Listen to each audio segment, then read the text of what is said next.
Hello friends, ఎలా ఉన్నారు అందరూ? మా ఇంటికి పోయినామాట. కొంచెం పని ఉంటే మా ఇంటికి వెళ్ళినామాట. మా అత్తయ్య చిక్కుడుకాయలు కాస్తున్నాయి కదా, తీసుకెళ్ళు పిల్లగాలు తింటారు వండి పెడితే అని చెప్పింది. అందుకనే పైకెక్కి మా బాత్రూమ్ మీద చిక్కుడుకాయ చెట్టు ఉంటుందని మీకు చూపించాను కదా, మంచి గుత్తులు గుత్తులు కాస్తున్నాయి. అయితే కొన్ని గింజలు కాలేదు, కొన్ని గింజలు అయినాయి అన్నమాట మంచిగా.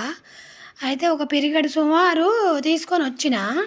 మేము ముగ్గురమే కదా, నేను పిల్లలు మేము ముగ్గురమే కదా, అందుకనే చూడండి కొన్నిట్లో గింజలు రాలేదు, కొన్నిట్లో మంచి గింజలు వచ్చినాయి. తీసుకొని వచ్చిన అన్నమాట, మీకు చూపిస్తాను. పైన బాత్రూమ్ ఎక్కి కొన్ని తీసుకున్నా. చూడండి, మా అత్తయ్యకి ఫ్రూట్స్ ఏం తీసుకెళ్ళలేదు, ఎప్పుడు తీసుకెళ్తాను అయితే డబ్బులు లేవు. అందులో ఒకటి ఇక మళ్ళీ రేపు పోవాల్సి ఉంది, అందుకని తీసుకెళ్ళలేదు అనమాట. ఇగో ఈ కొన్ని వచ్చినాయి అనమాట. ఇందులో టమాటాలు వేసి రేపు వండుకుంటాను ఫ్రెండ్స్. బాయ్ ఫ్రెండ్స్, నచ్చితే లైక్ చేయండి.